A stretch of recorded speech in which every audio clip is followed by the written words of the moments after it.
جنت کی سردار حضرت فاطمہ کی پیدائش کا دردناک واقعہ۔ جب حضرت خدیجہ کو وضع حمل کا وقت شروع ہوا تو مکہ کی تمام دائیوں نے حضرت خدیجہ کے پاس آنے سے انکار کر دیا۔ رسول اللہ صلی اللہ علیہ وآلہ وسلم یہ دیکھ کر بہت پریشان ہوئے۔ مکہ کے سرداروں نے نبی کے گھر کا گھیراؤ کر لیا تاکہ کوئی بھی دائی اندر نہ جا سکے۔ تو پھر حضور نبی کریم صلی اللہ علیہ وآلہ وسلم نے خود ہی بسم اللہ الرحمن الرحیم حضرت فاطمہ رضی اللہ تعالیٰ عنہ، جن کا معروف نام فاطمہ الزہرا رضی اللہ تعالیٰ عنہ ہے، حضرت محمد مصطفیٰ صلی اللہ علیہ وآلہ وسلم اور حضرت خدیجہ بنت خویلد رضی اللہ تعالیٰ عنہ کی بیٹی تھی۔ تمام مسلمانوں کے نزدیک آپ ایک برگزیدہ ہستی ہیں۔ آپ کی ولادت 20 جمادی الثانی بروز جمعہ بعثت کے 5ویں سال مکہ میں ہوئی۔ آپ کی شادی حضرت علی ابن ابی طالب رضی اللہ تعالیٰ عنہ سے ہوئی، جن سے آپ کے 2 بیٹے حسن رضی اللہ تعالیٰ عنہ اور حسین رضی اللہ تعالیٰ عنہ اور 2 بیٹیاں زینب رضی اللہ تعالیٰ عنہ اور ام کلثوم رضی اللہ تعالیٰ عنہ پیدا ہوئیں۔ آپ کی وفات اپنے والد گرامی حضرت محمد صلی اللہ علیہ وآلہ وسلم کی وفات کے کچھ ماہ بعد ہوئی۔ آپ کی تربیت خاندان رسالت میں ہوئی، جو حضرت محمد مصطفیٰ صلی اللہ علیہ وآلہ وسلم، حضرت خدیجہ رضی اللہ تعالیٰ عنہ، فاطمہ بنت اسد رضی اللہ تعالیٰ عنہ، ام سلمہ رضی اللہ تعالیٰ عنہ، ام الفضل رضی اللہ تعالیٰ عنہ، حضرت محمد صلی اللہ علیہ وآلہ وسلم کے چچا عباس کی زوجہ ام ہانی رضی اللہ تعالیٰ عنہ، حضرت ابو طالب کی ہمشیرہ اسماء بنت امیر رضی اللہ تعالیٰ عنہ، زوجہ جعفر تیار رضی اللہ تعالیٰ عنہ، صفیہ بنت حمزہ رضی اللہ تعالیٰ عنہ وغیرہ نے مختلف اوقات میں کی۔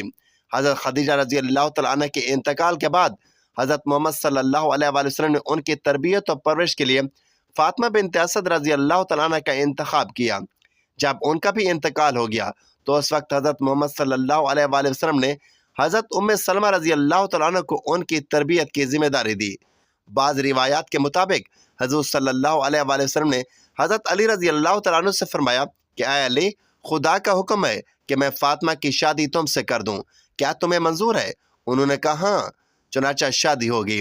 یہی روایات صحابہ میں حضرت عبداللہ ابن مسعود رضی اللہ تعالیٰ عنہ، حضرت انس بن مالک رضی اللہ تعالیٰ عنہ اور حضرت ام سلمہ رضی اللہ تعالیٰ عنہ نے کی۔ ایک اور روایت میں حضرت عبداللہ بن مسعود رضی اللہ تعالیٰ عنہ سے مروی ہے کہ رسول اللہ صلی اللہ علیہ وآلہ وسلم نے فرمایا، اللہ نے مجھے حکم فرمایا ہے کہ میں فاطمہ رضی اللہ تعالیٰ عنہ کا نکاح علی رضی اللہ تعالیٰ عنہ سے کر دوں۔ بعض روایات کے مطابق حضرت علی رضی اللہ تعالیٰ عنہ نے خود خواہش کا اظہار فرمایا تو حضور صلی اللہ علیہ وآلہ وسلم نے قبول فرما لیا اور کہا مرحبا۔ نکاح کے کچھ ماہ بعد یکم ذی الحج کو آپ رضی اللہ تعالیٰ عنہ کی رخصتی ہوئی۔ رخصتی کے جلوس میں حضرت فاطمہ رضی اللہ تعالیٰ عنہ اشب نامی ناقہ پر سوار ہوئی، جس کے سازبان حضرت سلمان فارسی رضی اللہ تعالیٰ عنہ تھے۔ ازواج مطہرات جلوس کے آگے آگے تھی۔ بنی ہاشم ننگی تلوار لیے جلوس کے ساتھ ساتھ تھے۔ مسجد کے ارد گرد چکر لگانے کے بعد حضرت فاطمہ رضی اللہ تعالیٰ عنہ کو حضرت علی رضی اللہ تعالیٰ عنہ کے گھر میں اتارا گیا۔ رسول اللہ صلی اللہ علیہ وآلہ وسلم نے پانی منگوایا، اس پر دعائیں دم کی اور علی رضی اللہ تعالیٰ عنہ فاطمہ رضی اللہ تعالیٰ عنہ کے سر، بازو اور سینے پر چھڑک کر دعا کی، اے اللہ، انہیں اور ان کی اولاد کو شیطان کے شر سے تیری پناہ میں دیتا ہوں۔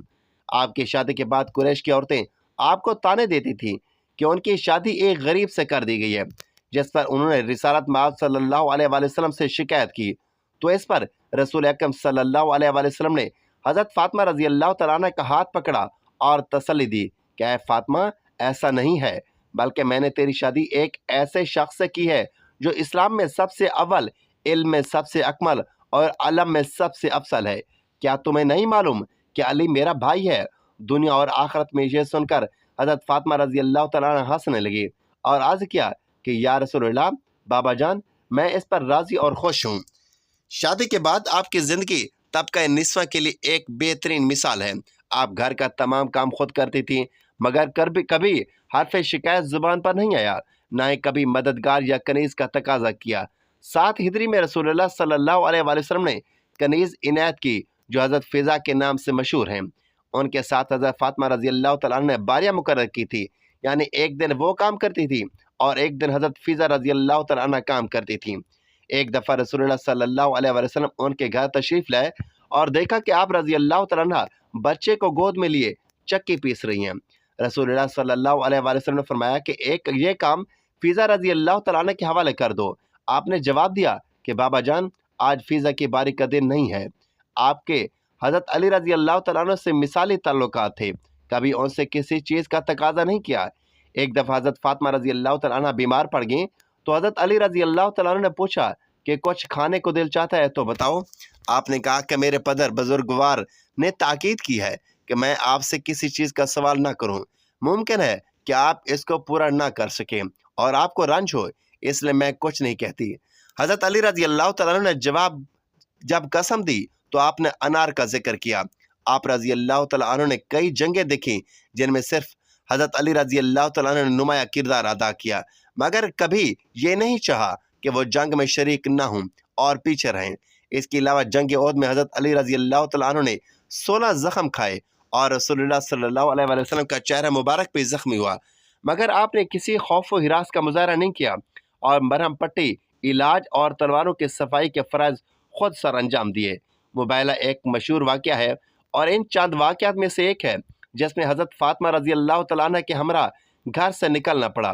نجران کے مسیح حضرت محمد صلی اللہ علیہ وآلہ وسلم سے ملنے آئے اور بحث کی کہ حضرت عیسیٰ علیہ السلام اللہ کے بیٹے ہیں اور کسی طرح نہ مانے تو اللہ نے قرآن میں درج ذیل آیات نازل کی: اے پیغمبر، علم کے آ جانے کے بعد جو لوگ تم سے بحث کریں ان سے کہہ دیجئے کہ آؤ ہم لوگ اپنے اپنے فرزند، اپنی اپنی عورتوں اور اپنے اپنے نفسوں کو بلائیں اور پھر خدا کی بارگاہ میں دعا کریں اور جھوٹوں پر خدا کی لعنت کرا دیں۔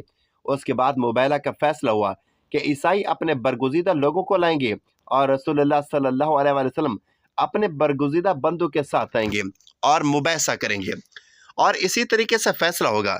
اگلی صبح رسول اللہ صلی اللہ علیہ وآلہ وسلم اپنے ساتھ حضرت حسن رضی اللہ تعالیٰ عنہ اور حسین رضی اللہ تعالیٰ عنہ کو چادر میں لپیٹے ہوئے اور حضرت علی رضی اللہ تعالیٰ عنہ اور حضرت فاطمہ رضی اللہ تعالیٰ عنہ کو لیے ہوئے ان لوگوں کو دیکھتے ہی عیسائی مغلوب ہو گئے اور ان کے سردار نے کہا کہ میں ایسے زہر دیکھ رہا ہوں کہ اگر یہ لوگ خدا سے بد دعا کریں تو روح زمین پر ایک بھی عیسائی سلامت نہ رہے۔ ام المومنین حضرت عائشہ رضی اللہ تعالیٰ عنہ سے روایت ہے کہ وصال سے قبل مرض وصال میں رسول اللہ صلی اللہ علیہ وآلہ وسلم نے حضرت فاطمہ رضی اللہ تعالیٰ عنہ کو نزدیک بلا کر ان کے کان میں کچھ کہا جس پر وہ رونے لگی۔ اس کے بعد آپ نے پھر سرگوشی کی تو آپ رضی اللہ تعالیٰ عنہ مسکرانے لگی۔ حضرت عائشہ رضی اللہ تعالیٰ عنہ فرماتی ہیں کہ میں نے بعد میں ان سے پوچھا تو انہوں نے بتایا کہ پہلے میرے بابا نے اپنی موت کی خبر دی تو میں رونے لگی، اس کے بعد انہوں نے بتایا کہ سب سے پہلے میں ان سے جا ملوں گی تو میں مسکرانے لگی۔ حضرت حذیفہ رضی اللہ تعالیٰ عنہ بیان کرتے ہیں کہ رسول اللہ صلی اللہ علیہ وآلہ وسلم نے فرمایا کہ ایک فرشتہ جو اس رات سے پہلے زمین پر نہ اترا تھا، اس نے اپنے پروردگار سے اجازت مانگی کہ مجھے سلام کرنے کی اجازت دے اور میں یہ خوشخبری دے دوں کہ فاطمہ رضی اللہ تعالیٰ عنہ اہل جنت کی تمام عورتوں کی سردار ہیں اور حسن رضی اللہ تعالیٰ عنہ، حسین رضی اللہ تعالیٰ عنہ جنت کے تمام جوانوں کے سردار ہیں۔ حضرت مصور بن مکرمہ رضی اللہ تعالیٰ عنہ سے روایت ہے کہ رسول اللہ صلی اللہ علیہ وآلہ وسلم نے فرمایا فاطمہ میری جان کا حصہ ہے، بس جس نے اسے ناراض کیا اس نے مجھے ناراض کیا۔ حضرت عبداللہ ابن زبیر رضی اللہ تعالیٰ عنہ بیان فرماتے ہیں کہ رسول اللہ صلی اللہ علیہ وآلہ وسلم نے فرمایا بے شک فاطمہ رضی اللہ تعالیٰ عنہ میری جان کا حصہ ہے، اسے تکلیف دینے والی چیز مجھے تکلیف دیتی ہے اور اسے مشقت میں ڈالنے والا مجھے مشقت میں ڈالتا ہے۔ حضرت ابو حنظلہ رضی اللہ تعالیٰ عنہ سے روایت ہے کہ رسول اللہ صلی اللہ علیہ وآلہ وسلم نے فرمایا بے شک فاطمہ رضی اللہ تعالیٰ عنہ میری جان کا حصہ ہے، جس نے اسے ستایا اس نے مجھے ستایا۔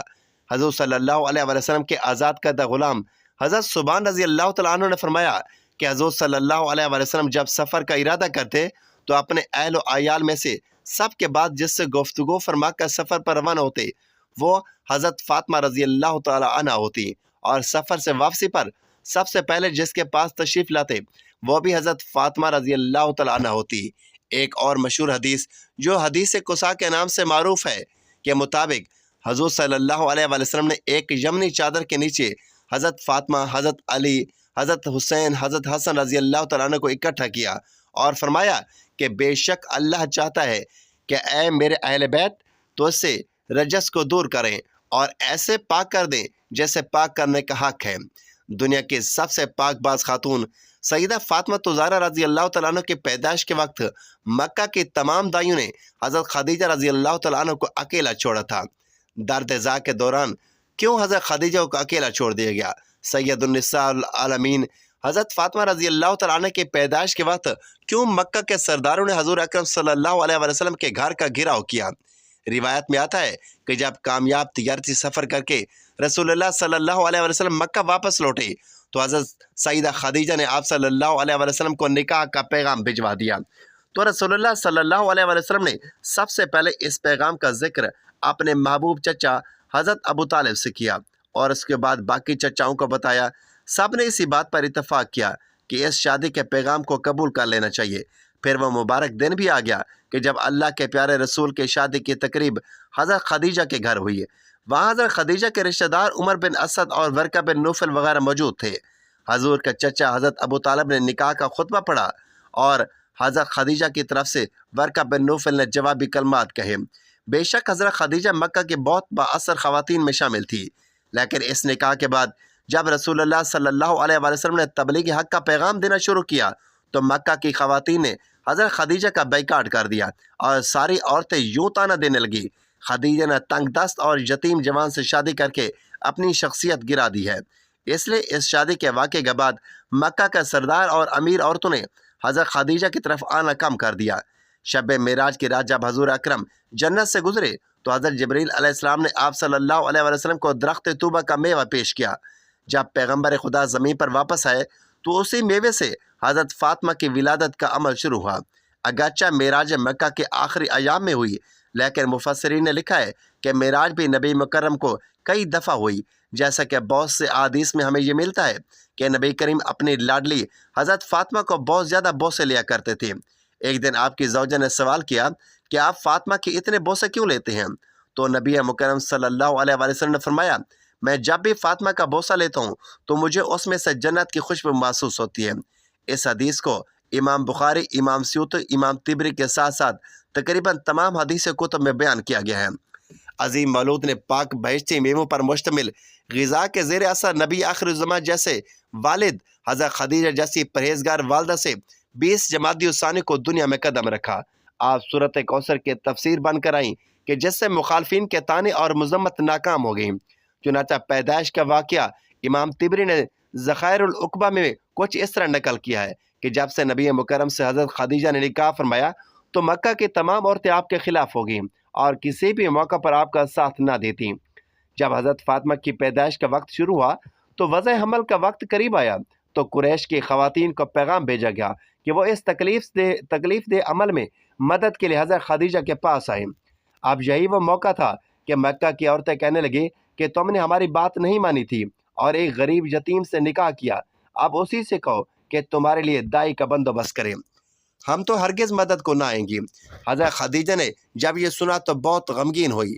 مکہ میں فوراً خبر پھیل گئی تو مکہ کے مشرکوں نے حضور اکرم صلی اللہ علیہ وسلم کے گھر کا گھیراؤ کر لیا کہ آج کسی کو بھی حضرت خدیجہ کے پاس اندر نہیں جانے دیا جائے گا۔ خیر وضع حمل کا سخت وقت کا آغاز ہوتا ہے اور حضرت خدیجہ اکیلی ہیں اور کوئی معاون نہ ہے۔ آپ کے دل کی دھڑکنیں تیز تر ہوتی گئیں اور لوگوں کی اس طرح کی حرکات آپ کے لیے موجب تکلیف تھیں۔ اچانک آپ کی روح کے افق میں ایک روشنی پیدا ہوئی، آنکھیں کھولی تو 4 خواتین کو اپنے نزدیک پایا۔ بہت پریشان ہوئی۔ ان میں سے ایک خاتون کہنے لگی کہ پریشان نہ ہوں، ہمیں آج آپ کی مدد کے لیے بھیجا گیا ہے۔ یہ خواتین حضرت فاطمہ کی ولادت تک حضرت خدیجہ کے ساتھ رہیں۔ حضرت فاطمہ کی پیدائش کے بعد جب اس واقعے کا ذکر حضرت خدیجہ نے حضور اکرم صلی اللہ علیہ وسلم سے کیا تو نبی مکرم صلی اللہ علیہ وسلم نے فرمایا کہ وہ عورتیں فرعون کی بیوی آسیہ، مریم بنت عمران، سارہ، موسیٰ بن عمران کی بیٹی کلثوم تھی۔ جب حضرت فاطمہ کی ولادت ہوئی تو اللہ تعالیٰ کے حکم سے 10 جنتی حوریں حضرت فاطمہ کے پاس آب کوثر کا پانی اور جنت سے عمدہ لباس لے کر حاضر ہوئیں۔ ان حوروں نے حضرت فاطمہ کو آب کوثر کے پانی سے غسل دے کر جنت کے لباس میں لپیٹ دیا۔